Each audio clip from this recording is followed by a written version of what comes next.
అది government consider చేయాలని అది అడుగుతున్నాం సార్. దీనివల్ల చాలా ప్రాబ్లం ఉంది సార్. కాబట్టి మెడికల్ అనేది ప్రయారిటీగా ఒకటి నిమ్స్ ఎంపానల్ ఒకటి చేయాలి సార్. రెండోదేమో ప్యాకేజ్ రేట్లు అది పెంచాలి. ఇది కానప్పుడు హెల్త్ ఇన్సూరెన్స్ మీరు 10 లక్షలకి పెంచండి, లేకపోతే హెల్త్ ఇన్సూరెన్స్ కార్డులు ఇవ్వండి. ఇది 3 పాయింట్ మీద మేము స్ట్రెస్ చేసి గవర్నమెంట్ అడుగుతున్నాం sir. That is part of medical sir. Other than medical issues ఏమిటివి, వాటిని ఎట్లా ట్యాకిల్ చేయాలి? అది other than medical pensioners issues sir. Pension రావాల్సిన 2018లో పిఆర్సీ ఫిక్సప్ చేశారు, ఆ ఏరియాస్ ఇవ్వలేదండి, అప్పుడు గవర్నమెంట్ ఇవ్వలేదు. అలాగే అప్పుడు గ్రాట్యుటీ 12 లక్షలని 16 లక్షలు చేశారు. అప్పుడు 22 తర్వాత రిటైర్ అయిన వాళ్ళకి 16 లక్షలు ఇచ్చారు తప్ప, అంతకుముందు రిటైర్ అయిన వాళ్ళకి 2018 పిఆర్సీ అప్లై చేసినప్పుడు దాని ప్రకారం అందరికీ ఇవ్వాలండి. కానీ వాళ్ళు ఏం సార్ జీవో ఇచ్చిన దగ్గర నుంచి అనిపి ఇచ్చారండి. దానివల్ల 2018 to 22 లోపల రిటైర్ అయిన అందరూ కూడా సుమారు ఒక్కొక్కళ్ళు 4 లక్షలు నష్టపోయినారండి. అది జరిగిందండి. Next leave and cash fund ఇప్పటిదాకా ఇవ్వట్లేదండి. అలాగే డిఏ అరియర్స్ అండి, 4 డిఏలు బాకీలు ఉన్నాయండి. ఈ మధ్యన ఒక డిఏ 1124 డిఏ ఇస్తాం 63 జీవో ఇచ్చి అదేమన్నారు 10% ఏప్రిల్లో ఇస్తాం, మిగతా 30% ఆగస్టులో, మిగతా 30% నవంబర్లో, ఇంకో 30% ఫిబ్రవరి 27 ఇస్తా ఉన్నారు. ఇక 10% ఇస్తామని కూడా ఇప్పటిదాకా బిల్ వేయలేదండి. ఈ జనవరి 2018 రావాల్సిన డిఏ ఏరియాస్ చాలామందికి జనవరిలో పడ్డాయండి. అందులో కూడా ఇంకా 10% ఇప్పుడు కూడా పడలేదండి, ఇంకా 5-6 వేల మంది పడలేదండి. మేము అడుగుతాం డీటీ ఏదైనా అడుగుతుంటే వాళ్ళు ఏమంటున్నారంటే మేము బిల్లు వేస్తున్నాం, మా పర్మిషన్ CFMS నుంచి పర్మిషన్ ఇస్తే మేము బిల్లు వేయలేమండి, వాళ్ళు బిల్ జనరేట్ చేసి మాకు పంపిస్తే మేము బిల్లు వేస్తాం, స్క్రూటినీ చేసి పంపిస్తూ ఉన్నాం. ఇప్పుడు CFMSలో ఎవరు పట్టించుకోరండి. ఇప్పుడు ఎంత దారుణమైన పరిస్థితి ఉందంటే సార్, అసలు ఈ ఒక డైరెక్టర్ ఆఫ్ ట్రెజరీస్ ఆఫీస్ పెట్టి దాని కింద కొన్ని వేల మంది ఉద్యోగులు ఉన్నారు సార్. ఇక్కడ DTIకి ₹1 కూడా శాంక్షన్ చేసే పర్మిషన్ లేదు సార్. ₹1 శాంక్షన్ చేసే పర్మిషన్ లేదు. మరి ₹1 శాంక్షన్ చేసే పర్మిషన్ అయినప్పుడు ఆ వ్యవస్థ ఎందుకు అనేది నాకు డౌట్ వస్తుంది సార్. డైరెక్టర్ ఆఫ్ ట్రెజరీస్ దొరకు బడ్జెట్ ఆథరైజేషన్ అన్నీ వాళ్ళు ఇచ్చేవారండి, 100 కోట్లు ఇచ్చేవారండి. కనీసం ఒక 100 కోట్లు 200 కోట్లు ఇస్తే గవర్నమెంట్ పర్మిషన్ ఎంప్లాయీ సెక్రటరీ వరకు కనీసం 100 కోట్ల నెలకొని పర్మిషన్ ఇస్తే ఈ మెడికల్ రీయింబర్స్మెంట్, ఈ పెన్షన్లో కమిటేషన్ ఆ DTI లెవెల్లో సెటిల్ అయిపోతాయి సార్. ఇప్పుడు ప్రతి రూపాయి రావాలన్నా కూడా STO దగ్గర నుంచి CFMS రావాలి, CFMS వాళ్ళు మళ్ళీ బ్యాక్ టు స్క్రూటినీ, మళ్ళీ కన్సర్న్ STO పంపిస్తారు, స్క్రూటినీ అయిన తర్వాత ఇప్పుడు మళ్ళీ వాళ్ళు CFMS వాళ్ళు ల్యాండ్ అవుతే వెయిటింగ్ ఫర్ ఫండ్ క్లియరెన్స్ అంటారు. ఆ waiting for fund clearance it may take 6 months or 1 year or 2 years ఎప్పుడైనా అవుతుంది. ఎంత దారుణం పడుతుందంటే ఇతర బాధాకరం ఉందండి. మెడికల్ రీయింబర్స్మెంట్ బిల్స్ కూడా అదే పరిస్థితి అండి. అలాగే ఫ్యామిలీ పెన్షన్ రావాల్సిన డబ్బులు రావట్లేదు. కమిటేషన్ రిటైర్ అయిన తర్వాత జనరల్గా ప్రతి పెన్షనర్ అంటే ఆ కమిటేషన్ కానీ గ్రాట్యుటీ వస్తే ఆ ఫ్యామిలీ పిల్లలు పెళ్లి చేద్దామని, ఇల్లు కట్టుకుందామని ఆలోచన చేస్తారు సార్. ఆలోచనకి డబ్బులు రాకపోయేసరికి చాలామంది మానసికంగా దెబ్బతినేసుకోమని చనిపోవడం కూడా జరుగుతుందండి. చనిపోయిన వాళ్ళ ఫ్యామిలీ పెన్షన్ కూడా ఇన్ టైంలో రాని పరిస్థితి ఉందండి. కాబట్టి ఇవన్నీ చూస్తుంటే ఏమవుతుందంటే అసలు పెన్షనర్ అనేది ప్రభుత్వం దృష్టిలో ప్రయారిటీగా కనిపించట్లేదండి. బికాజ్ దే థింక్ ఈ పెన్షన్ వల్ల మనకు ఉపయోగం లేదనే పాయింట్లో ఉన్నారు. కానీ ప్రభుత్వం కూడా గుర్తించాల్సింది ఏంటంటే సార్, ప్రతి పెన్షనర్కి ఫ్యామిలీ మెంబర్స్ 4 ఉంటే సుమారు ఇవాళ ఆంధ్రప్రదేశ్లో 4 లక్షల మంది పెన్షనర్స్ ఉంటే 4 లక్షలు ఉంటే వాళ్ళు 4 వేసుకుంటే సుమారుకి 16 లక్షలు అవుతారండి. ఇది కాకుండా దే విల్ ఇన్ఫ్లుయెన్స్ 10 lakhs అండి ఎంప్లాయీస్. ఆ సుమారు 40 lakhs దాకా 40 lakhs పబ్లిక్ని ఇన్ఫ్లుయెన్స్ చేయగలరు. అది బై కాన్స్టిట్యుయెన్సీ 175 బై కాన్స్టిట్యుయెన్సీ అయితే సుమారుగా 8,000 అంత ఇన్ఫ్లుయెన్స్ చేయగలం.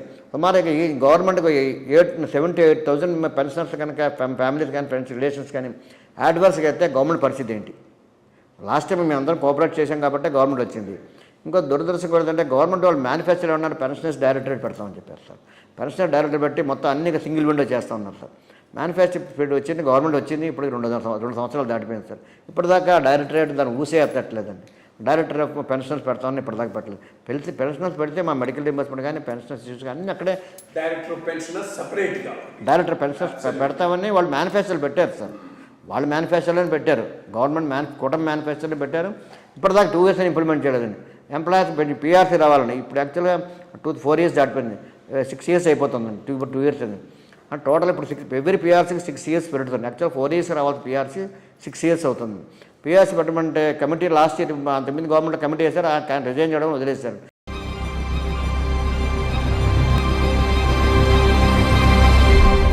ప్రధానంగా ఇంత మటుకు మెడికల్ సమస్యలు, పెన్షనర్లకు సంబంధించినటువంటి మెడికల్ సమస్యలు, వాటిని పరిష్కరించడానికి ప్రభుత్వం ఎటువంటి కార్యాచరణ చేపట్టాలి, దాంట్లో మీ వంతు మీరు చేస్తున్న కృషిని గురించి మాట్లాడాం. ఇప్పుడు పెన్షనర్ల ఇతర సమస్యలు, వాటికి ఏం ప్రభుత్వం చేయాలి, దానికి సంబంధించి మీరు చేస్తున్న కృషి, దాని గురించి మాట్లాడాలి. పెన్షనర్స్కి వచ్చేసి యాక్చువల్గా పెన్షనర్ రిటైర్ అయిపోయిన తర్వాత అతనికి పెన్షన్ కమిటేషన్ ఒకటి, గ్రాట్యుటీ ఒకటి రావాలండి.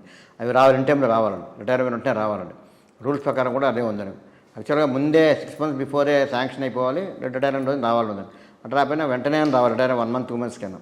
కానీ ఇవాళ పరిస్థితి ఏంటంటే రిటైర్ అయిన తర్వాత పరిస్థితి 6 నెలల పైన కానీ రావట్లేదు. అంతకుముందు సంవత్సరం పడతారో వచ్చేది కాదు, ఇప్పుడు 6 నెలల తర్వాత వస్తుంది. ఒకసారి అది కూడా ఏం చేస్తున్నారు, కమ్యూటేషన్ ముందు ఇస్తున్నారు, గ్రాట్యుటీ సంవత్సరం తర్వాత ఇస్తున్నారు. కమ్యూటేషన్ ముందు ఎందుకు ఇస్తున్నారంటే ఇట్ ఈజ్ రికవరబుల్ అమౌంట్. ఆ కమ్యూటేషన్ ఇస్తుంది. ఆ కమ్యూటేషన్ కూడా అందులో కూడా ఇంకో బాధ ఏముందంటే యాక్చువల్గా మనకి ఇచ్చే డబ్బులు 12 yearsలో రికవర్ అయిపోతాయి సార్. వేరే గవర్నమెంట్ ఇది రికవరీ ఫర్ 15 years అండి. దాన్ని బట్టి అంటే ప్రతి రిటైర్డ్ పెన్షనర్కి 3-4 లక్షలు రికవరీ ఎక్సెస్ అవుతుంది. ఎందుకంటే గవర్నమెంట్ ఆఫ్ ఇండియాలో కూడా మేము రిప్రజెంట్ చేయడం జరిగింది, all India state pension represent కూడా చేయడం జరిగింది. అంటే ప్రతి ఎంప్లాయీకి యాక్చువల్ రికవరబుల్ 9-12 ఏళ్ళు అయినప్పుడు 15 ఏళ్ళు రికవరీ కరెక్ట్ కాదన్నాం. గుజరాత్లో మరి 13 ఏళ్ళకి రికవరీ చేస్తాం, అక్కడ మార్చండి. మన పంజాబ్లో కూడా అట్టగా మార్చారు, మన 12 ఏళ్ళకే చేశారు.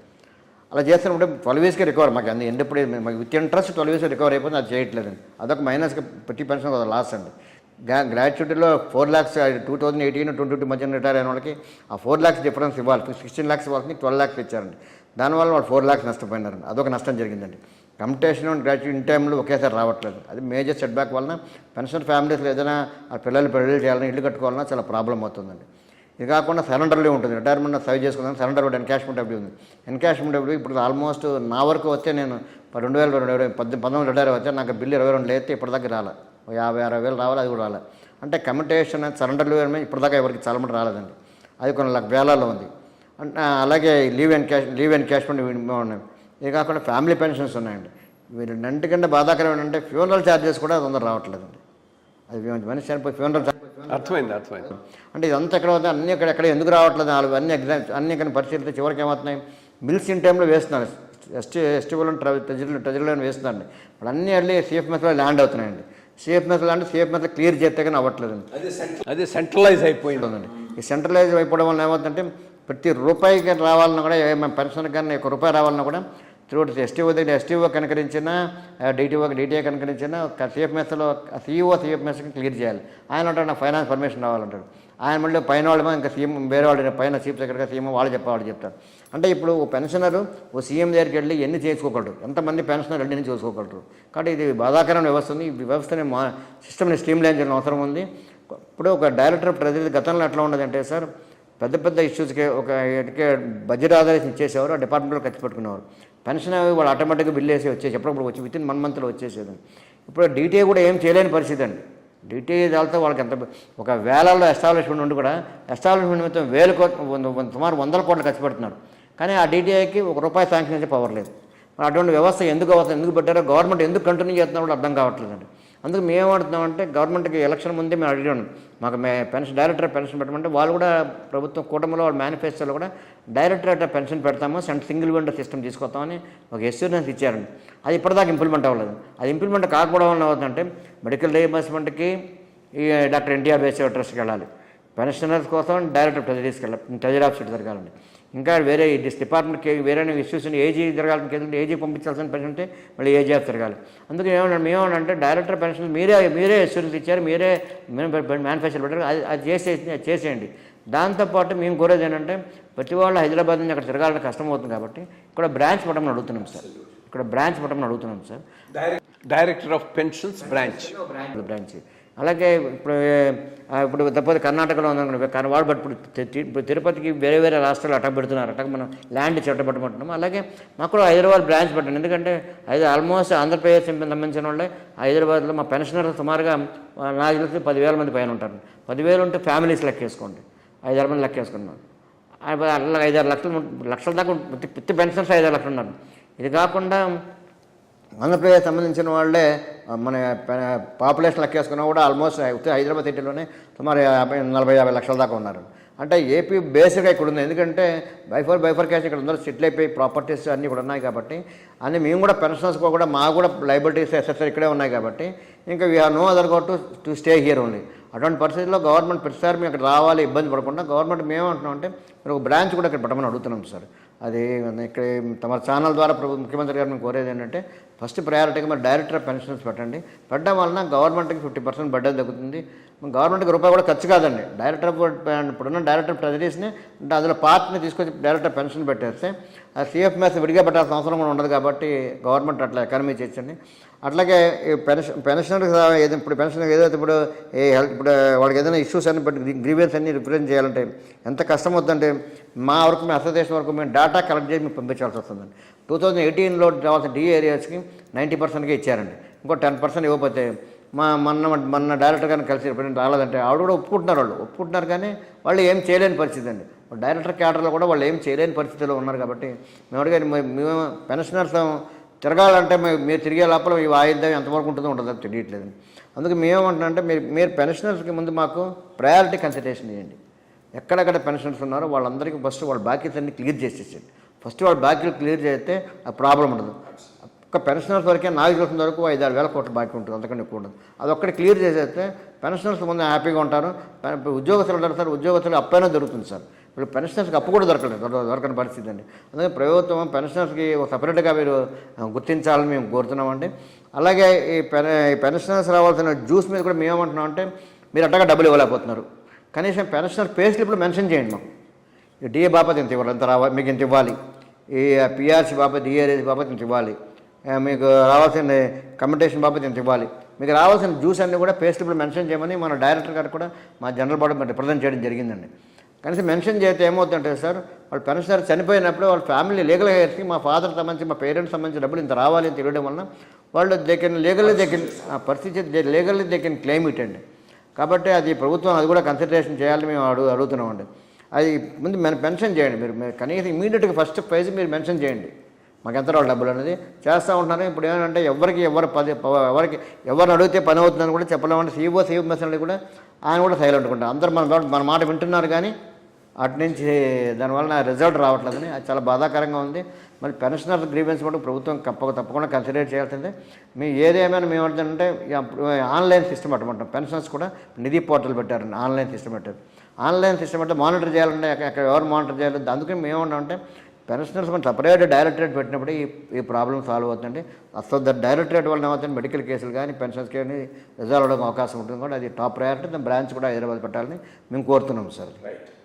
ఇది ఈరోజు బుచ్చిరాజు గారితో మన ముఖాముఖి. ప్రధానంగా మెడికల్ రియంబర్స్మెంట్ ఇష్యూస్లో ఇన్సూరెన్స్ కవర్ ఇచ్చేటటువంటి సిస్టమ్ ఛాయిస్ పెన్షనర్స్కి వదిలేసి ఇప్పుడు ప్రీ అప్రూవల్ ఈ సిస్టమ్ ద్వారా మెడికల్ రియంబర్స్మెంట్ తీసుకోవాలంటే చాలా హ్యాసిల్స్తో కూడినటువంటి విషయం. సో దీనికి ప్రభుత్వం ఒకటి ప్రధానంగా కృషి చేయాల్సినటువంటి అవసరం ఉన్నది. ఒక మంచి ఉద్దేశంతో ప్రవేశపెట్టిన CFMS సిస్టమ్ ఏ రకంగా ప్రాక్టికల్గా ఇష్యూస్లో పెద్ద గుదిబండ అయిందనేది కూడా ఈ డిస్కషన్ ద్వారా మనకు తెలుస్తూ ఉన్నది. ఏ చిన్నదానిని అప్రూవల్ చేయటానికి కూడా డైరెక్టర్ ఆఫ్ ట్రెజరీస్కి ఈరోజు ఎటువంటి పవర్స్ లేవు, అంతా సెంట్రలైజ్ అయిపోయింది. అట్లీస్ట్ పెన్షన్స్ విషయంలో వీటి విషయంలో అప్రాప్రియేట్ లెవెల్లో డెసిషన్స్ తీసుకొని CFMS పరిధి నుంచి బయటికి తీసుకురావాల్సినటువంటి అవసరం ఇంకో ప్రధానమైనటువంటి అవసరం మనకు తెలుస్తూ ఉన్నది. మూడోది స్పెసిఫిక్గా హైదరాబాద్ బేస్డ్ పెన్షనర్స్ యొక్క ప్రాబ్లమ్స్ను అడ్రస్ చేయడానికి ఒక సపరేట్ ఆఫీస్ ఇక్కడ అవసరం ఉంది. అసలు యాక్చువల్గా మొత్తం పెన్షనర్స్ యొక్క ఇష్యూస్ను ట్యాకిల్ చేయడానికి directorate of pensions just like directorate of treasuries పెట్టాల్సిన అవసరం ఉంది. దాని బ్రాంచ్ను దాన్ని హైదరాబాద్లో ఏర్పాటు చేయాల్సినటువంటి అవసరం ఎంతైనా ఉన్నది. ఈ అంశాల మీద ప్రభుత్వం దృష్టిని కేంద్రీకరించి పెన్షనర్స్ యొక్క సంక్షేమం మీద సరైనటువంటి విధానాన్ని అనుసరిస్తుందని ఫోకస్ పెడుతుందని ఆశిద్దాం. Thank you. నమస్కారం.